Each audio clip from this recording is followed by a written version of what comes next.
Welcome to the Root Cause Revolution podcast with functional and integrative nurse nutritionist and energy medicine practitioner, Audrey Christie. Hey friends, welcome to episode 244 of the Root Cause Revolution podcast. I'm your host, Audrey. If this is your first time listening, welcome. If you're wondering who the heck I am, or really what I do, you'll learn who I am after you listen to a few episodes, but what I do, I help women heal, whether it is getting rid of those symptoms that just won't go away, rebalancing the body from a long-term or chronic illness, losing those last few pounds, or just finding ways to create simple, sustainable shifts that lead to long-term health and wellness for you and your family. I help you uncover the root cause and heal for good.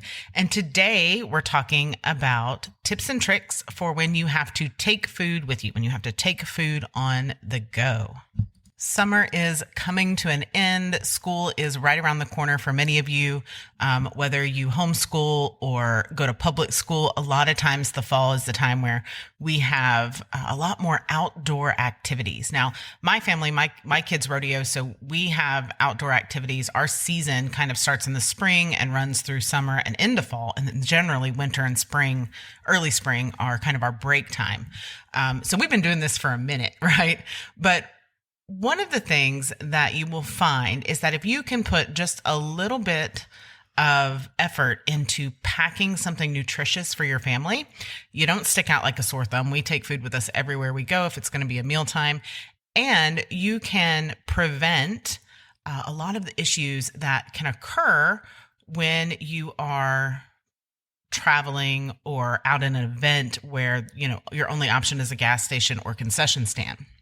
So I want to share with you today some of my favorite tips and tricks for packing a good quality picnic, if you will, a healthy picnic. And that means whether or not you're picnicking in the car on one last family vacation this summer, or you are headed out to ball games and all the things that happen on weekend events. All right, here's a few tips for you. Number one is simply to plan ahead.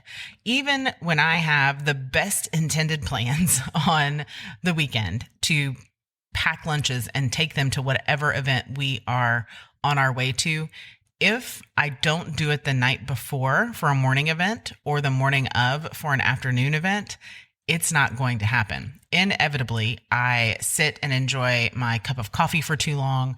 I get lost in journaling.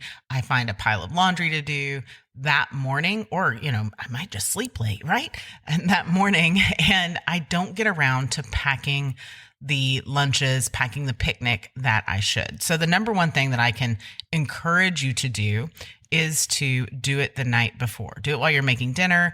Do it when you are cleaning up the kitchen and making dishes, or doing the dishes, not making dishes, but pack it the night before.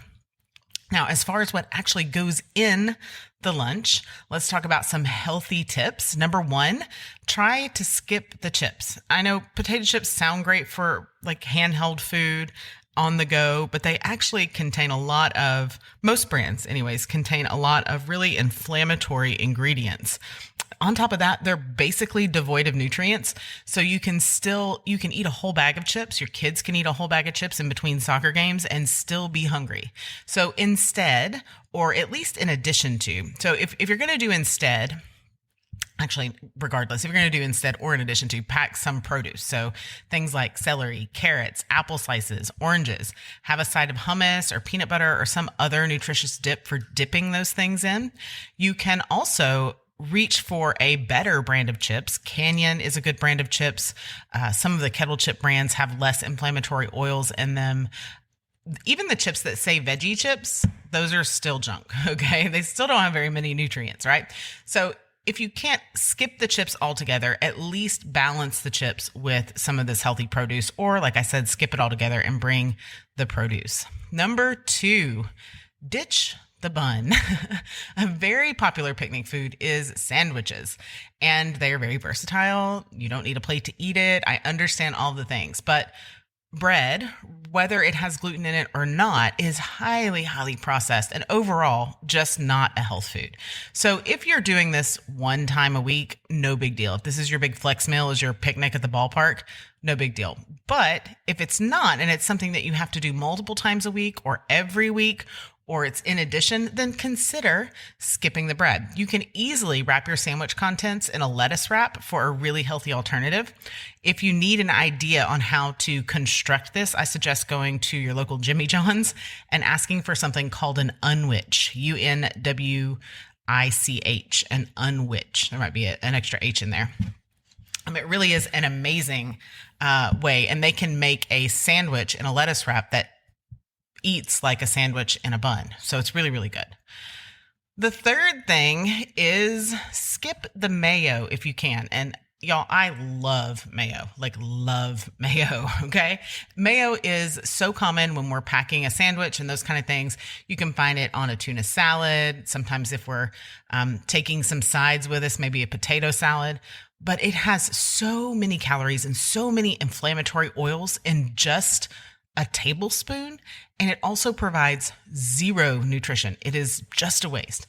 So you might consider doing things like salsa, mustard, even guacamole. They make those little holy guacamoles. You can get them organic and regular or spicy. Those are really good alternatives for mayonnaise on anything, any kind of sandwich. It's going to look a little funny if you make potato salad with avocado because it's going to be green instead of yellow. But consider that on your lettuce wrap sandwiches. It really is a nice change. And then the last thing I want to touch on is drinks. I frequently see coolers roll up with loads of sodas for the kiddos and sometimes the adults too, or Gatorade or any of those kind of things. Those drinks are loaded with inflammatory sugars, tons of empty calories, not to mention food dyes that are wreaking havoc on your internal system. And then, I could go on and on and on about soda. One soda every once in a while, fine. But if we're bringing a cooler of sodas for the kids to have, that is the wrong direction, especially if you're at events where athletic performance is demanded, right? So instead, some kind of herbal tea, and they make herbal tea with a little bit of stevia in it that can taste really, really good. Water, lemonade would even be a better option.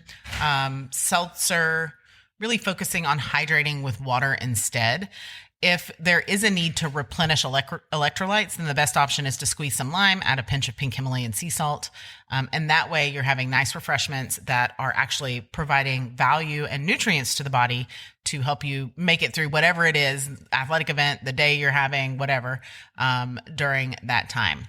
So yeah, as the weather changes, as we get more into these outdoor activities, make sure that you are at least assessing what direction you're going with the lunches that you're packing. And I encourage you to pack lunches and pack things to take with you rather than reaching for the concession stand in the gas station. Even if you don't do it perfectly, I guarantee you're doing it better than, buying a hot dog at the local gas station. Okay.